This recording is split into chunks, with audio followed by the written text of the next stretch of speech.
하죠.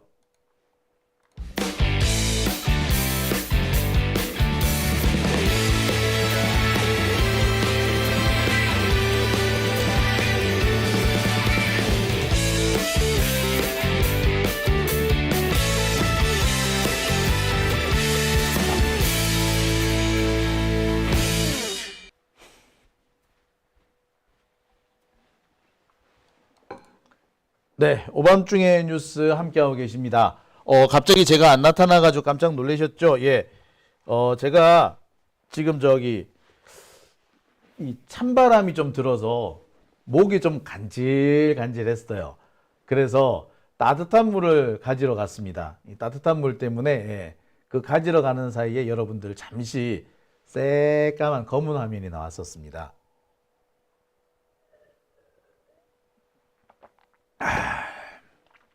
BHD님, 이놈도 내란 동조범이네 라고 하셨습니다. 그렇죠. 자, 문스 스튜디오님, 검찰 공소장도 안 받나 라고 하시는데, 예, 오늘 재판부에는 공소장이 안 갑니다. 예. 공소장하고 구속영장 청구서, 그 다음에 이번처럼 체포영장 청구서는 달라요. 아까도 말씀드렸습니다만 체포영장은 얘를 내가 수사할 필요가 있어서 수사를 하려고 그러는데 이 자식이 안 나와요. 몇 번을 나오라고 했는데 안 나옵니다. 강제로 끌고 오게 해주세요. 수사를 강제로 할 수 있게 해주세요. 라고 하는 게 체포영장입니다. 구속영장은 얘 죄 지은 게 확실해요.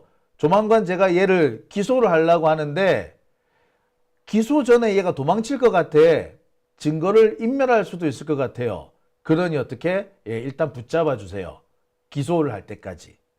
이게 구속영장입니다. 차이가 있어요.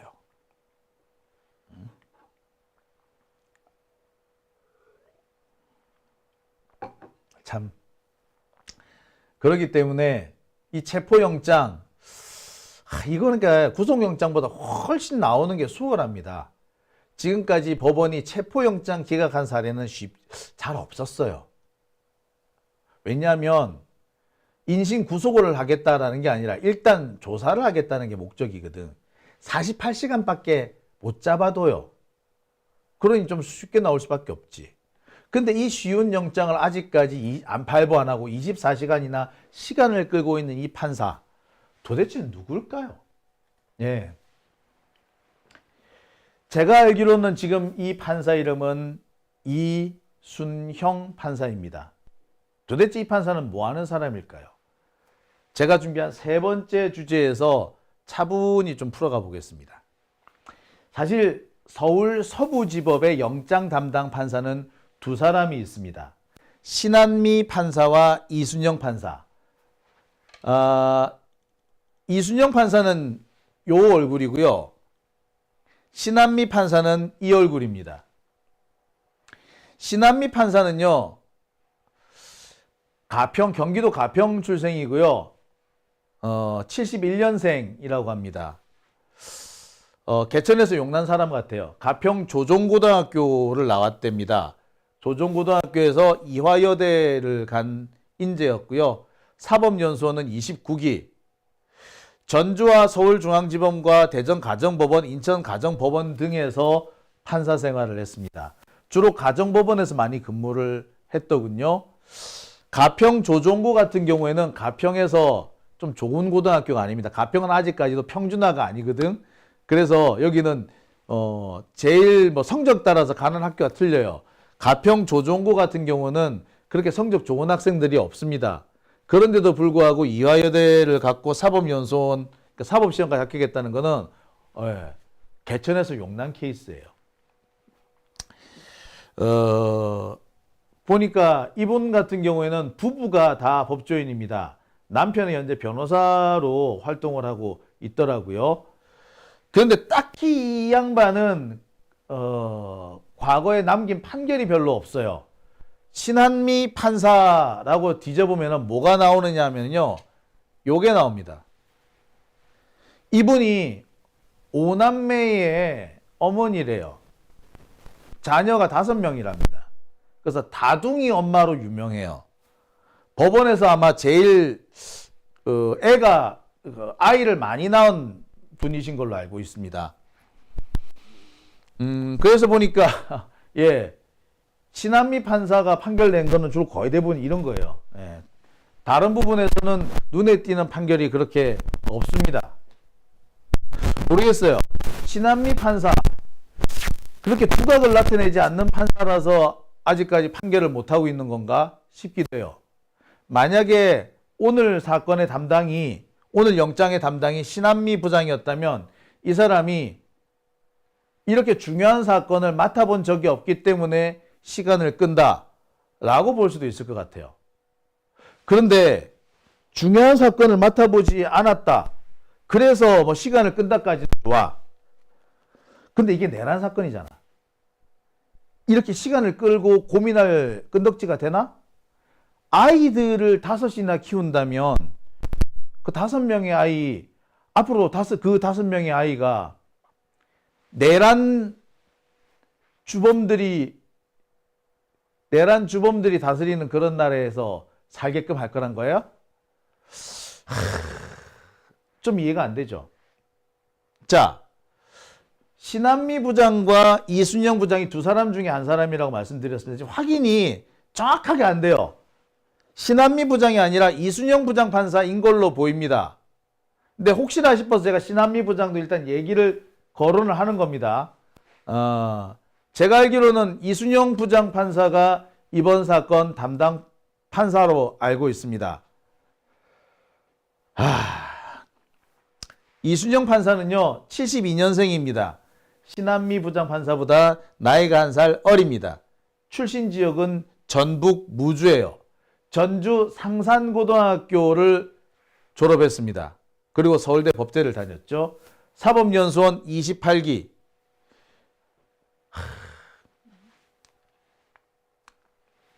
중앙지법에서 영장판사를 이미 한 바가 있습니다. 중앙지법에서 사법농단 사건을 담당한 판사이기도 했고요. 그 뒤에 부산과 인천, 전주에서 판사 생활을 했었습니다. 중요한 사건을 맡았던 판사예요. 중앙지법 영장판사를 하는데 이번에 또 서부지법 영장판사를 하는 거야. 이 사람은 법원에서는 꽤 귀족 판사에 속한 겁니다. 엘리트 판사에 속해요. 그런데 이 사람 문재인 정부 때 물 먹었던 거지. 김명수 대법원에서 물 먹은 거예요. 어떻게 보자면은 민주진보 진영에 약간의 거부감, 아니 상당한 거부감을 가진 사람인지도 모르겠습니다. 그런데 이 사람 태생이라든지 그간의 행적을 보아보면 우리 쪽 사람하고는 좀 거리가 있어 보입니다. 결이 많이 틀립니다. 이 사람은 글쎄요, 엘리트주의, 선민의식에 좀 쩔어 있는 사람으로도 보입니다. 약자를 돌보기보다는 강자의 편에 서스름 없이 서는 그런 사람이라고 봐야 될 것 같아요. 시골에서 성장했는데 전주 상산고등학교면 그 동네에서는 또 꽤 알려져 있는 그런 학교라면서요. 예, 지금은 자립형 사립고로 돼 있죠.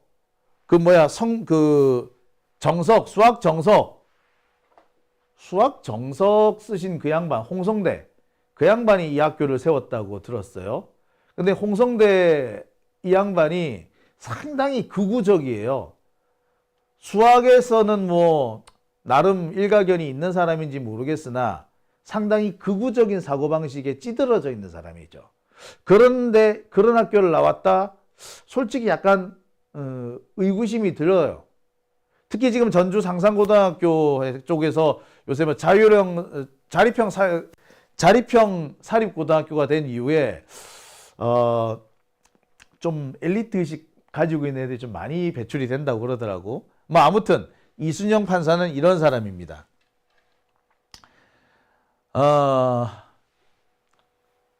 법원 내에서 귀족 판사, 엘리트 판사에 속해요. 김명수 대법원에서 이 사람이 좀 물을 먹었습니다. 그 전까지 되게 잘 나갔습니다. 서울중앙지법의 영장전담 판사였다면 그 다음부터는 고등법원의 부장판사로 진급하는 게 보통 정상적인 케이스입니다. 근데 고등법원 부장판사가 못 되고 있는 걸로 봐서 김명수 대법원 시절에 좀 물먹은 것 같아요. 특히 사법농단 사건을 맡았는데 그 과정에서 제대로 처리를 못했다라는 그런 지적을 좀 받는 모양입니다. 그래서 물먹은 것 같다. 뭐 저는 그렇게 보입니다. 그리고 동시에 김명수 법원 이에 대해서 조금 안 좋은 생각을 갖고 있고 민주진보 진영과는 약간의 상극, 조금 껄끄러운 관계라고 보는 게 더 정확할 것 같습니다. 근데 제가 이 이순영 부장판사 자료를 찾아보면서 깜짝 놀란 게 있어요.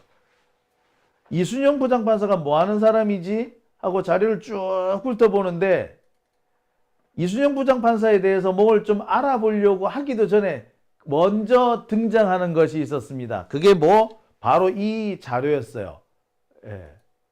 이순영 부장판사는 예. 보시다시피 이런 사람이었습니다. 뭐라고 해야 될까? 예. 이순영이라는 사람은 뭘로 유명한가 했더니 이 사람은 권성동으로 유명한 분이시더라고요. 이 사람은 예, 왜 권성동으로 유명하냐? 강원랜드 사건의 1심 사건, 권성동 사건에서 예, 권성동한테 무죄 판결을 내려줬던 판사로 알려져 있습니다. 권성동한테 무죄 판결을 내려준 판사. 그러니 예, 많은 사람들이 알고 계시더라고요. 바로 더 얘기를 하기도 전에, 제가 얘기 거론하기도 전에 이순영 하면은 권성동 이렇게 알려져 있는 판사였습니다. 자, 한번 보겠습니다. 자, 참 제가 보면서 참 어처구니가 없다라고도 생각이 들었었는데, 예, 한번 보시겠습니다. 예.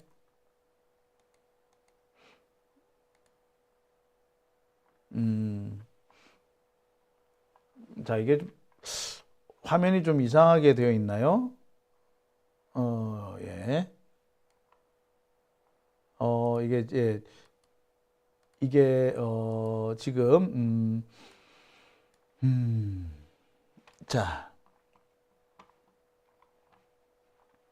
네, 이게 왜 이렇게 되지? 예, 잠시만요. 네, 자, 여러분 잠시만요. 제가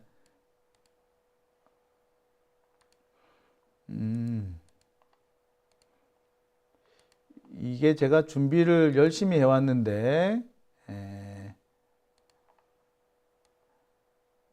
자, 지금 네, 다시 한번 보여드리겠습니다.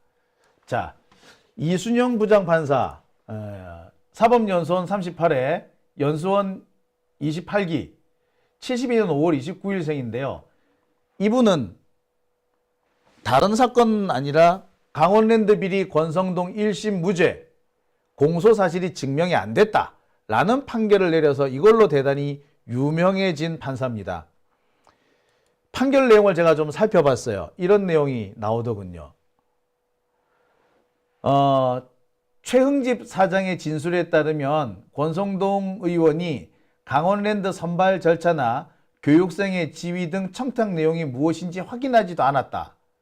그리고 청탁 내용의 성패에 대해서 최흥집 사장이 제대로 알려주지도 않았다. 그렇기 때문에 청탁이 있었다고 보기 어렵다. 이런 식의 판단을 내린 겁니다. 이게 무슨 내용이냐면 권성동 의원이 청탁을 했는데 구체적으로 이 사람은 누구예요? 무슨 일을 맡겨주세요? 이렇게 세세하게 디테일하게 청탁하지도 않았고, 청탁을 받은 사람이 나중에 합격시키고 난 다음에 예, 걔 합격시켰어요. 이렇게 말을 안 했다는 거야. 말을 안 했기 때문에 청탁이 있었다고 보기 어렵대. 이게 무슨 말이야? 부탁을 할 때 디테일하게 부탁을 안 했고 나중에 합격시키고 난 다음에 걔 합격시켰어요 라고 알려주지도 않았다. 응답도 안 했다. 그래서 실제로 그런 청탁이 있었는지 없었는지 알 수 없다. 청탁이 없었다고 봐야 한다. 따라서 무죄다. 이런 판결을 내렸다는 거예요. 저는 이해가 안 갑니다. 청탁을 할 때 구체적으로 디테일하게 얘 내 동생인데 내 사촌 동생인데 무슨 직위를 줘. 그 자리가 지금 비어있지. 꼭 그거 줘야 돼. 이렇게 합니까? 아니지. 뭐 이번에 뭐 뽑는다며 뭐 내 친구가 원서를 넣은 모양인데 뭐 잘 좀 부탁해. 이렇게 얘기하지 않나요? 그러고 은근슬쩍 넘어가 버리잖아. 합격했는지 안 했는지 최영집이한테 가서 왜 들어? 내 조카한테 가서 물어보는 거지. 야, 니 합격했냐? 내가 최영집이한테 얘기 잘 해놨는데 합격했냐? 합격했어. 오케이. 이렇게 확인하면 되는 거잖아. 굳이 최영집한테서 전화가 왔다. 이렇게 봐야 돼요? 그게 안 왔다. 그 전화가 확인 전화 안 왔다고 청탁 자체가 존재하지 않았다. 이렇게 볼 수가 있나요? 저는 판사의 판단이 도대체 이해가 안 갑니다. 이순영 판사는 그렇게 판단을 했어요. 디테일하게 청탁을 안 했고 청탁의 성사 여부에 대해서 답을 안 했다. 답신을 안 했다. 회답을 안 했다. 회답을 하지 않았다. 그래서 청탁이 존재했는지 알 수 없다. 아니, 청탁 존재 안 했다. 그래서 무죄다. 여러분 이해되세요? 전 도저히 이해가 안 됩니다. 저는 지금 이 상황에서 여러분들한테 설명하는 것조차도 이해가 안 돼요. 제가 나름 열심히 판결문에 나온 내용을 가지고 설명을 드립니다만 설명하는 이 상황에서도 이게 뭔 소린가 싶을 정도예요. 말이 되기는 되나? 여러분도 그렇게 생각되시죠? 저 무슨 소리야? 예. 이런 희한한 판결을 내린 사람이 누구라고요? 이순영 판사인 겁니다. 우와, 대단한데. 어떻게 이런 판결을 내리죠? 이거 좀 억지 아닙니까? 그죠? 저는 상식적으로 이건 억지라고 생각이 들어요. 무죄를 주기 위해서 끼워 맞췄다라는 생각밖에 안 들거든요. 예, 제가 무슨 말을 했는지 이해가 안 되시는 분들 지금도 계시죠? 저도 제가 여러분들한테 열심히 설명을 드렸습니다만 설명드리고도 저도 웃겨요. 이해가 안 될 것 같아요. 자, 이해가 안 되고 정말 회개망측한 논리입니다만 이 회개망측한 논리 다시 한번 제가 한번 짚어드릴게요. 이게 뭔 소리였는지. 야, 저 판결 내용을 보고 와, 판사 와 대가리 희한하게 굴리네. 야, 저렇게 희한한 주장으로 무죄를 만드나 라고 생각이 들었습니다. 자, 이게 이렇게 된 거예요. 강원랜드가 있죠. 자, 강원랜드의 사장이 최흥집이라는 사람이었어요. 여기에 권성동이 이게 취업 청탁을 한 거 아닙니까?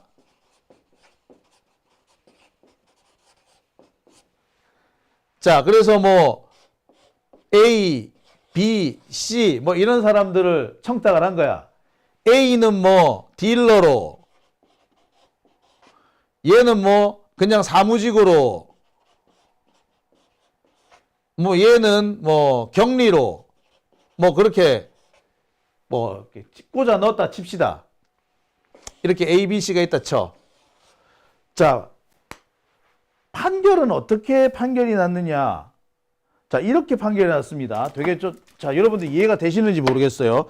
이해하시는 분들은 이해되셨다고 말씀해 주세요. 저는 설명을 드리면서도 이게 이해가 되나? 와, 이거 이해가 되는 사람이면 정말 희한한 사람이다 싶은데, 자, 권성동이가 최영집한테 청탁을 할 때 A, B, C에 대해서 그 업무 내용이나 지원 분야 이런 데 대해서 디테일하게 부탁을 안 했다는 거야. 디테일하게 부탁한 게 없어.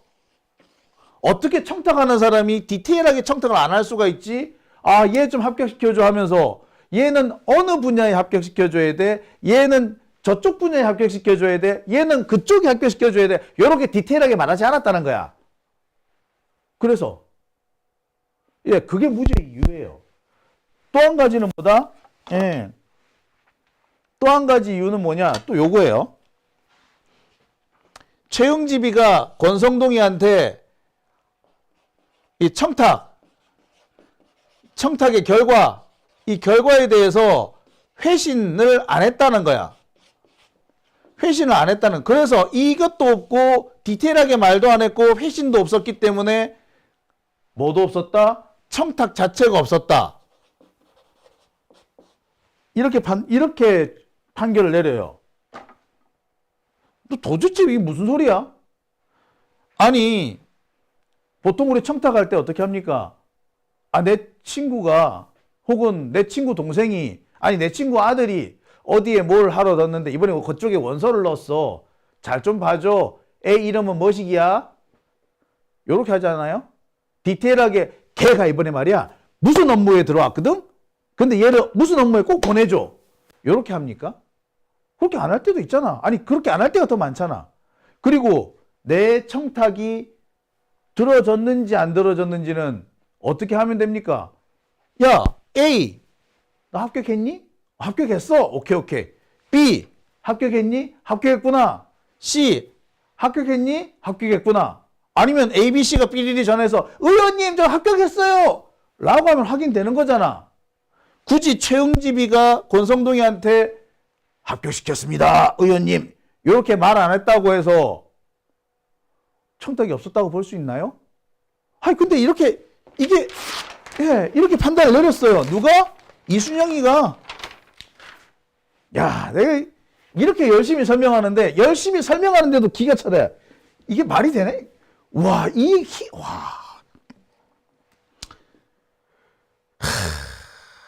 참네. 야. 그런데 이 사람 판결이 요것만 희한한 게 아니에요. 더 희한한 판결도 많습니다. 자, 요거는요, 전주 CBS에서 보도한 내용입니다. 답변서는 4장뿐인데 답변서 낸 피고 측이 판사라는 이유로 피고, 즉 원고 패소 판결을 내렸다라는 겁니다. 그 원고 패소 판결을 내린 사람이 누구? 이순영 판사였던 거죠. 그럼 이 사건 도대체 뭔데 이런 얘기가 나오느냐? 자, 이 사건의 원고는 뭐냐면은 이른바 신안 염전노예 사건의 피해자입니다. 신안 염전노예 사건의 피해자가 국가 상대로 해서 손해배상 소송을 제기를 했는데 바로 이 사건에서 염전노예 피해자한테 패소 판결을 내린 겁니다. 왜 국가 상대로 해서 손해배상을 냈느냐? 재판부가 법원이 잘못한 게 있어서 그 법원이 잘못해서 내가 재판에서 졌어. 그러니까 내가 억울하게 재판에 졌는데 이거 판사가 잘못한 거니까 판사가 나한테 손해배상해. 이 사건이었거든요. 근데 이 사건을 또 원고 패소 판결, 염전노예 피해자한테 패소 판결을 내린 사람이 바로 이 이순형입니다. 이건 또 뭔 사건이냐고요? 제가 이 내용을 보고 저는 피가 거꾸로 솟는 줄 알았습니다. 이 사건은 진짜 야 이건 좀 너무한다. 야 이거 양아치 아니야? 라는 생각이 드는 사건이었어요. 왜 그러냐? 자, 이것도 제가 설명을 좀 드릴게요. 염전노예 사건이 있습니다, 여러분. 염전노예 아시죠? 자, 이 염전노예 사건에 피해자가 있었죠. 자, 이 피해자가 가해자한테 손해배상 소송을 냅니다. 피해자가 가해자한테 손해배상 소송을 내요.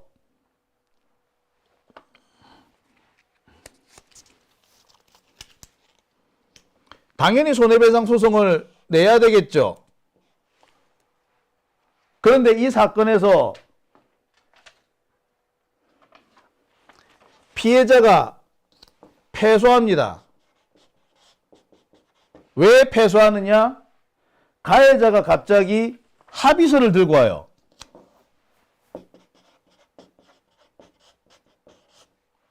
염전노예 피해자가 가해자한테 합의서를 써줬다는 거야. 그러니까 갑자기 뭐 멀쩡한 사건이 패소 판결이 난 거예요. 아니 이 사람은 왜 합의서를 써줬대? 그래서 뒤져봤어요. 왜 합의서를 써줬어요? 이러니까 저는 모르겠는데요? 알고 봤더니 이 합의서는 뭐 이걸 뭐라 그러지? 이걸 조작이라고 좀 해야 될 것 같아요. 왜? 이 피해자, 염전노예 피해자는 여러분 아시다시피 조금 지체 장애가 있는 분이죠. 장애가 있는 분입니다. 좀 지능에 문제가 있는, 좀 지능이 조금 낮은 사람이에요. 따라서 이 사람 혼자서는 무슨 일을 못 합니다. 그런데 이 가해자가 보호자가 없을 때 쳐들어와요. 그래가지고 억지로 합의서를 쓰게 만듭니다. 억지 합의서를 쓰게 만든 거죠. 그래서 이 억지 합의서를 가지고 재판에 낸 겁니다. 그래서 이 사람이 패소한 거야. 근데 문제는 뭐 판사가 이걸 확인을 했어야 돼. 합의서가 왔네요. 합의서가 맞는지 아닌지 확인해야 될 거 아니야. 판사가 확인해야 되잖아. 근데 판사가 확인을 안 해요. 자, 그러니까 이 염전노예는 억울하게 판사가 이거 확인만 제대로 했어도 합의서가 엉터리구나 라고 했을 겁니다. 자, 그래서 이 염전노예 쪽에서 이번에는 이 판사의 잘못, 이 판사가 잘못한 거 맞죠? 그죠? 이 판사가 잘못했으니까 판사를 상대로 손해배상을 청구를 합니다. 그리고 이 사건의 담당 판사가 누구였다고? 이순영인 거죠. 근데 이순영이 어떻게 판결했다? 염전노예한테 이 사람 염전노예한테 또 패소 판결 내립니다.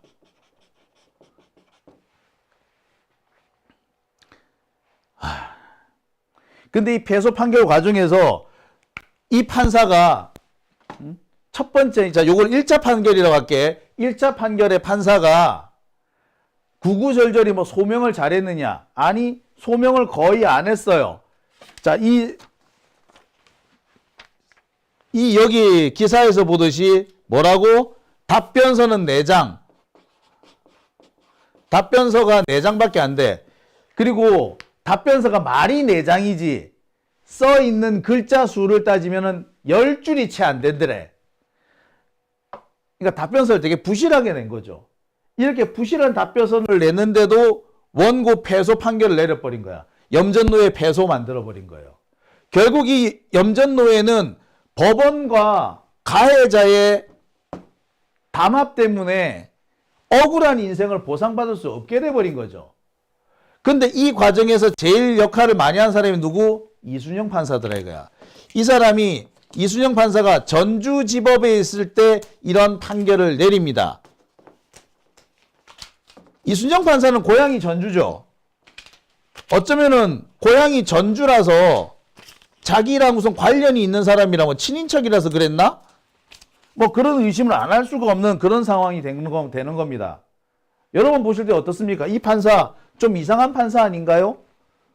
혹은 이 판사 가해자, 가진 자 이런 사람들을 특별하게 우대하는 판사, 그런 판사 아닌가요?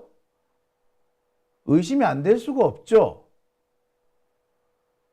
자, 여기서 끝나면은 또 다행히도 모르겠어요. 자, 문제는 그 판결 내용, 판결문 내용인데요. 판결문 내용이 보면 참 지저분합니다. 그러니까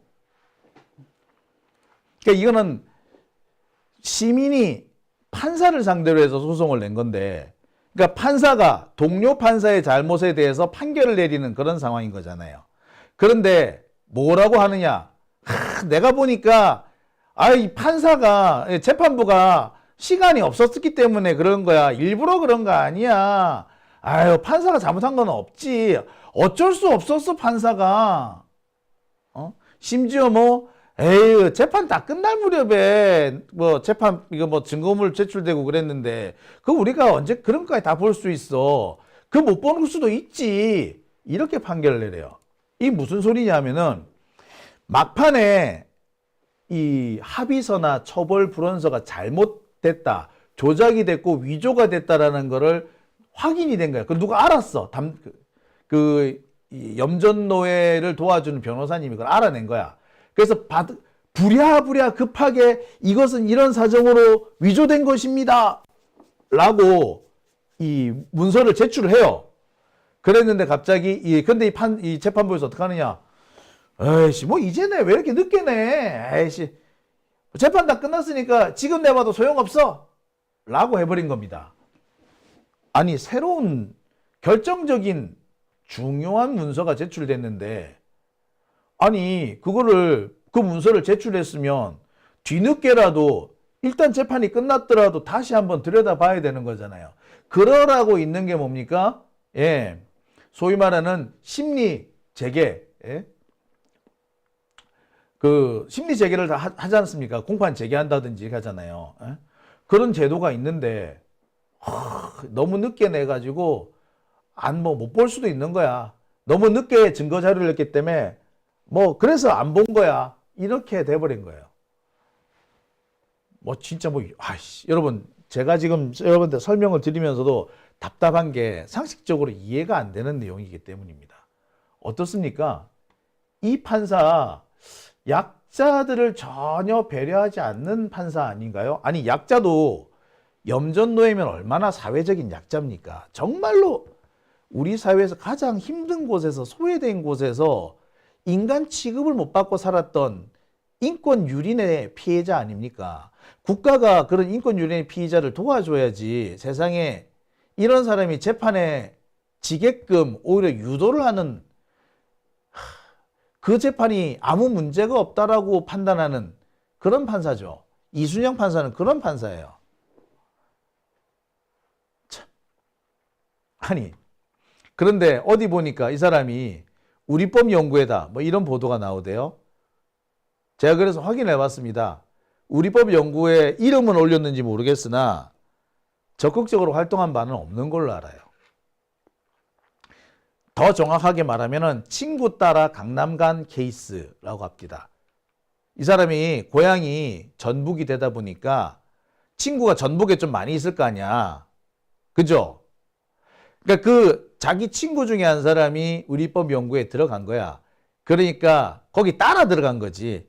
친구야, 나 여기 들어갔는데 너도 따라올래? 그래? 그러지 뭐. 친구 따라간 거야. 그래서 사실 활동은 거의 안 한 걸로 알아요.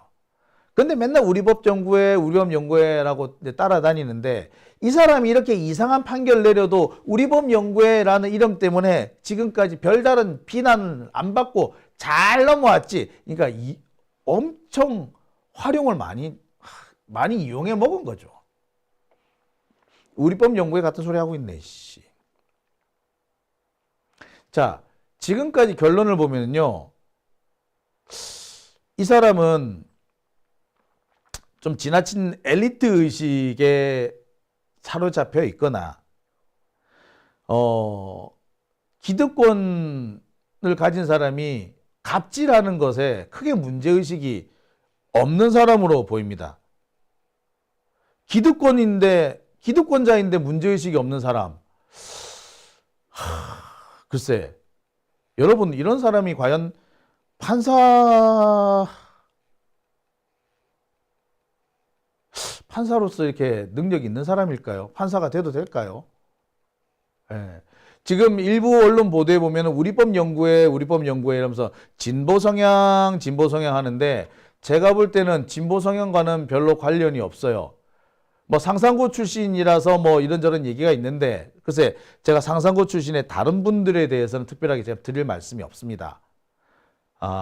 그렇지만 적어도 이분은 엘리트 의식이나 선민 의식에 빠져 있는 사람, 저는 그렇게 보이네요. 그죠? 자, 오밤중의 뉴스 함께하고 계십니다. 쌍판떼기 내려주세요 라고 하시네요. 확 내려버릴 거예요. 네. 자, 지금 시각이 1시 16분. 예, 세 번째 주제는 여기까지 하고 다음 순서로 넘어가겠습니다.